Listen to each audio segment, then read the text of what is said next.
Welcome to সিশন একাডেমিতে স্বাগত। আজকে আমরা নিমেষ অঙ্ক সিরিজের ক্লাস নাম্বার 126 শুরু করব।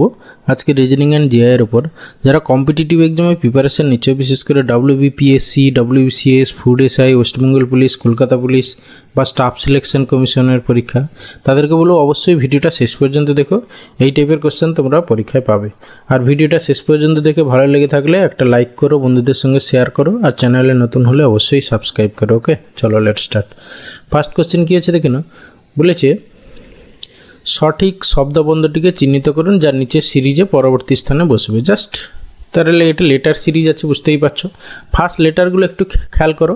প্রথমে দেখো এ, তারপরে বি, তারপরে সি, ডি, হ্যাঁ, তারপরে কী হয়, ই দিয়ে স্টার্ট হবে। আমাদের যে অ্যান্সারটা ই দিয়ে স্টার্ট আছে সেই দুটোর মধ্যে যে কোনো দেখো, এখানে দুটো অপশান সি আর ডিতে ই দিয়ে স্টার্ট আছে, তাহলে অপশান এ হবে না, অপশান বি হবে না।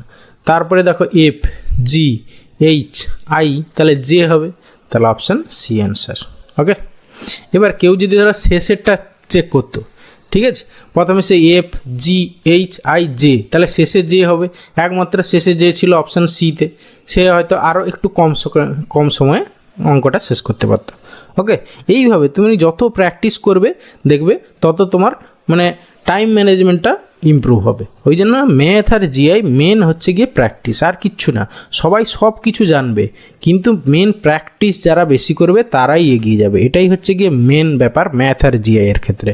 ওকে, চলো নেক্সট কোশ্চেন নাম্বার 2 কী বলেছে একটি ভাষাতে সচিনকে লেখা হয়েছে দিস, তাহলে ওই ভাষাতে গীতাকে কি লেখা হবে? দেখো সচিন, এসের পজিশন ভ্যালু কত? এসের পজিশন ভ্যালু 19, দেখো প্রথমে 19 দেওয়া আছে, তারপরে এ মানে 3, তারপরে সি মানে 3, হ্যাঁ, তারপরে শেষে দেখো এন আছে, এন মানে দেখো 14, তাহলে বুঝতেই পারছো পজিশন ভ্যালুগুলো জাস্ট বসিয়ে দিয়েছে। তাহলে তোমার এখানে প্রথমে জি আছে, জি মানে 7 দিয়ে স্টার্ট হবে, 7 দিয়ে স্টার্ট, তাহলে অপশান বি এলিমিনেট হয়ে গেল, অপশান ডি এলিমিনেট হয়ে গেল। এবার শেষে দেখো তোমার টি এ আছে, মানে টির জন্য 20 আর এর জন্য 1, মানে 201 হবে শেষে, কিন্তু এটা 212 আছে অপশান সি, তাহলে অপশান সি হবে না, তাহলে এখানে অপশান এ অ্যান্সার। ওকে, এরপরে দেখো কোশ্চেন নাম্বার 3 কী বলেছে। দেখো এখানে কী বলেছে, সঠিক বিকল্পটিকে চিহ্নিত করুন যা তৃতীয়টির সঙ্গে ঠিক তেমনভাবে সম্বন্ধিত যেভাবে দ্বিতীয়টির সঙ্গে প্রথমটি সম্বন্ধিত। মানে অ্যানালজির কোশ্চেন, বুঝতেই পারছো, ঠিক আছে। তাহলে কিডনি থেকে কি তৈরি হয়? দেখো মূত্র তৈরি হয়, ঠিক আছে। তাহলে ফুসফুস থেকে কি তৈরি হবে? কার্বন ডাইঅক্সাইড তৈরি হবে, তাহলে অপশান এ হচ্ছে অ্যান্সার এখানে। ওকে, এরপরে আসছি কোশ্চেন নাম্বার 4। বলেছে কোন দুই গাণিতিক চিহ্নের অবস্থান পরস্পরের সঙ্গে বদল করতে হবে প্রশ্নের দেওয়া সমীকরণটিকে সঠিক করতে। দেখো এই টাইপের কোশ্চেন না সবাই একটা একটা করে অপশান টেস্ট করতে থাকে, হ্যাঁ, তাতে কি হয় অনেক সময় চলে যায়। তোমরা কি করবে দেখো, যে ভ্যালুগুলো দেওয়া আছে সেইখান থেকে মোটামুটি দেখতে পাচ্ছ, হ্যাঁ, খুব অদল বদল যদি না করি আমরা, হ্যাঁ, তাহলে জাস্ট, হ্যাঁ, দেখো যেটা আছে এই 19টা খুব বড়ও নাম্বার নয় আর খুব ছোট নাম্বারও নয়, ঠিক আছে। তাহলে মোটামুটি এভারেজ নাম্বার। যখনই খুব বড় দরকার, নাম্বারটা খুব বড় হয়ে গেছে মনে রাখবে, তাহলে সেই অপশান তোমার একটা গুণ থাকতেই হবে, গুণ রিপ্লেস হতে হবে। বা খুব ছোট হয়ে গেছে সেক্ষেত্রে তোমাকে ভাগ সেই অপশানে থাকতেই হবে। কিন্তু এখানে মোটামুটি আমাদের এভারেজ 19 আছে, ঠিক আছে। সেক্ষেত্রে আমি দেখব প্লাস মাইনাস যে অপশানে আছে সেই অপশানটা আগে টেস্ট করব। দেখো সেক্ষেত্রে আমার অপশান এটা আগে আছে, তাহলে অপশান এটা আগে টেস্ট করি। তাহলে হচ্ছে প্লাস আর মাইনাস ইন্টারচেঞ্জ হবে, তাহলে হচ্ছে কি তোমার 56 মাইনাসটা প্লাস হয়ে যাবে 8, আর এই প্লাসটা মাইনাস হয়ে যাবে -42। তারপরে এখানে দেখো ডিভিশন সাইন আছে, ডিভিশন সাইন যা থাকছে সেটা থাকবে, ইন্টু সাইনও যা আছে সেখানেই থাকবে। তাহলে ইকুয়াল টু দেখো সিম্পলিফাই করো কত হচ্ছে, দেখো আগে ভাগের কাজ হবে 6 7 42, তারপরে এদিকে দেখো গুণের কাজ হবে 7 5 35, আর এখানে 8 6 14 64 মাইনাস হচ্ছে গিয়ে 35, তাহলে কত হলে দেখো 19 মিলে গেল।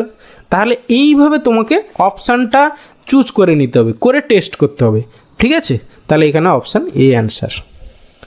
আশা করি বুঝতে পেরেছো কি বললাম। এরপরে আসছি কোশ্চেন নাম্বার 5। বলেছে 4টি শব্দের জুটির মধ্যে কোনটি 3টি কোনো একভাবে মানে কোনটা আলাদা আর কি, just okay, odd man out আর কি। দেখো এখানে 41 43, আচ্ছা 2 ডিফারেন্স, তারপরে আবার 2টো প্রাইম নাম্বার। এখানেও দেখো 17 আর 18 19 দুটোই প্রাইম নাম্বার, আবার 2 ডিফারেন্স। তারপর দেখো 31 আর 33 কিন্তু দুটো প্রাইম নাম্বার নয়, ঠিক আছে, 2 ডিফারেন্স ঠিক আছে কিন্তু দুটো প্রাইম নাম্বার নয়। 29 30 31 দেখো এখানে দুটোই প্রাইম নাম্বার, হ্যাঁ, এদের ডিফারেন্সও 2, তাহলে এখানে আলাদা কি না অপশান সি হবে অ্যান্সার এখানে, কারণ 33টা তো প্রাইম নাম্বার বা মৌলিক সংখ্যা নয়। ওকে, এরপরে এসে কোশ্চেন নাম্বার 6 কি বলেছে, সঠিক ভেন ডায়াগ্রামটিকে চিহ্নিত করুন যা পলিগন, পলিগন মানে কি বহুভুজ, কোয়াড্রিলেটারাল মানে 4টে, হ্যাঁ, এন সংখ্যক বাহু বিশিষ্ট পলিগন, আর হচ্ছে কোয়াড্রিলেটারাল মানে 4টে বাহু আছে, আর ট্রায়াঙ্গেল মানে তোমরা জানো 3টে বাহু আছে। তাহলে দেখো তাহলে কোন অপশানটা হবে, দেখো এই অপশান ইয়ে হবে, কারণ কি এই বাইরের সেটটা হচ্ছে গিয়ে পলিগন, হ্যাঁ, তার মধ্যে হচ্ছে কি ট্রায়াঙ্গেল একটা সেট আর একটা হচ্ছে কোয়াড্রিলেটারাল আলাদা আলাদা সেট। ওকে, তাহলে অপশান ইয়ে হবে অ্যান্সার। এরপরে এসে কোশ্চেন নাম্বার 7 বলেছে নিচের দেওয়া 3টি সংখ্যা প্রায় অনুরূপ, বিকল্পগুলির মধ্য থেকে সঠিক চিহ্নটিকে মানে জাস্ট সঠিক সংখ্যাটিকে চিহ্নিত করুন যা এই গোষ্ঠীভুক্ত, মানে এখানেও সেই অড ম্যান আউট আর কি, হ্যাঁ, মানে এই যে 4টে অপশান দেওয়া আছে, যে 3টে নাম্বার দেওয়া আছে সেই একই টাইপের নাম্বার এখানেও আছে, হ্যাঁ, একটা আছে, বাকি হ্যাঁ এগুলো নয় আর কি, সেই একটাকে তোমাকে খুঁজে বের করতে হবে, ঠিক আছে। আচ্ছা, এখানে দেখো তোমার 9 94 মানে এদের ডিফারেন্স কত, এদের ডিফারেন্স দেখো 9 আর 4 এর 5, এখানেও এদের ডিফারেন্স হচ্ছে এও 5, এখানেও এদের ডিফারেন্স তাহলে 5, তাহলে এখানে প্রথমটা দেখো 7 আর 2 এর ডিফারেন্স 5, কিন্তু এখানে দেখো ডিফারেন্স কত 3, এখানে আবার 1, আবার এখানে হচ্ছে কি 2, তাহলে আমরা ডিফারেন্স যদি দেখি তাহলে হচ্ছে কি অপশান ইয়ে হবে অ্যান্সার এখানে। ওকে, এরপরে আসি কোশ্চেন নাম্বার 8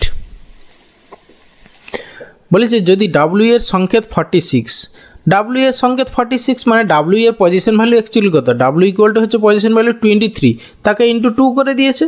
তাহলে পরেরটাও চেক করি, সিএটি মানে হচ্ছে গিয়ে 3 একে 4 আর 20 মানে 24, 24 2 48 করে দিয়েছে, দেখো দ্বিগুণ করে দিয়েছে, পজিশন ভ্যালুগুলো অ্যাড করে ইন্টু 2 করে দিয়েছে।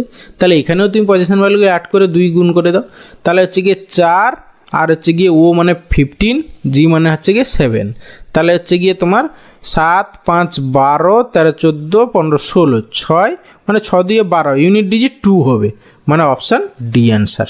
ওকে, এরপরে আসি কোশ্চেন নাম্বার 9 কি বলেছে, সোফিয়া ও রোহন ব্যাডমিন্টন ও ফুটবল খেলে, দীনেশ ও রাহুল খেলে ক্রিকেট ও ভলিবল, রোহন নবীন খেলে হকি ও ক্রিকেট, কে ক্রিকেট খেলে না, তাহলে যারা যারা ক্রিকেট খেলে তারা তো হতে পারে না। তাহলে দেখো তোমার এইখানে ক্রিকেট আছে, তাহলে এইখানে ক্রিকেট আছে মানে কি দীনেশ আর রাহুলের মধ্যে কেউ হবে না, তাহলে দীনেশ বাদ চলে গেল, ঠিক আছে। তারপরে আবার দেখো তোমার এখানে রোহন আর নবীন এরা ক্রিকেট খেলে, ঠিক আছে, এখানে এই যে রোহন আর নবীন দেখো সব অপশান বাদ চলে গেল, পড়ে থাকলো অপশান ডি সোফিয়া, তাহলে এটাই হবে অ্যান্সার যে ক্রিকেট খেলে না। ওকে, এরপরে আসছি কোশ্চেন নাম্বার 10 দেখো মিরর ইমেজ, হ্যাঁ, মানে হচ্ছে গিয়ে তোমার প্রতিবিম্ব আর কি, বলেছে বিকল্প চিত্রগুলির মধ্যে থেকে যে চিত্রটা এক্সের মিরর ইমেজ, সবসময় মনে কি মিরর ইমেজ মানে কি, মিররটা দেখো এখানে দেওয়া নেই, সবসময় যদি মিরর না দেওয়া থাকে, হ্যাঁ অনেক সময় দেওয়া থাকে কোন দিকে মিররটা দেওয়া আছে, এখানে দেওয়া নেই মানে বুঝে নিতে হবে এই রকম, সবসময় তার রাইট হ্যান্ড সাইডে মিরর আছে, এইভাবে তোমাকে বুঝে নিতে হবে। তাহলে এর রিফ্লেকশানটা এইদিকে কোনটা হবে, মিরর ইমেজের মেন কনসেপ্ট কি না কাছেরটা কাছে দূরেরটা দূরে, ব্যাস। দেখো এই যে তীর চিহ্নটা এইটা এখন মানে বাজে ঘড়িতে কটা 7টা 10, তাই তো, তাহলে এই দিকে তোমার যখন হবে তাহলে যেটা হবে সেটা হচ্ছে গিয়ে 10 মিনিট বাকি থাকবে, ঠিক আছে, আর এইদিকে তাহলে 5টা বাজতে 10 মিনিট হবে, ঠিক আছে, 5টা বাজতে 10 মানে হচ্ছে গিয়ে তোমার অপশান ডি হবে অ্যান্সার। ওকে, থ্যাংক ইউ ভিডিওটা শেষ পর্যন্ত দেখার জন্য, আশা করি ভালো লাগলো, অনেক কিছু শিখতে পারলে, তাহলে অবশ্যই একটা লাইক করো, বন্ধুদের সঙ্গে শেয়ার করো, চ্যানেলে নতুন হলে অবশ্যই সাবস্ক্রাইব করো। ওকে, ভালো থাকবে, বাই।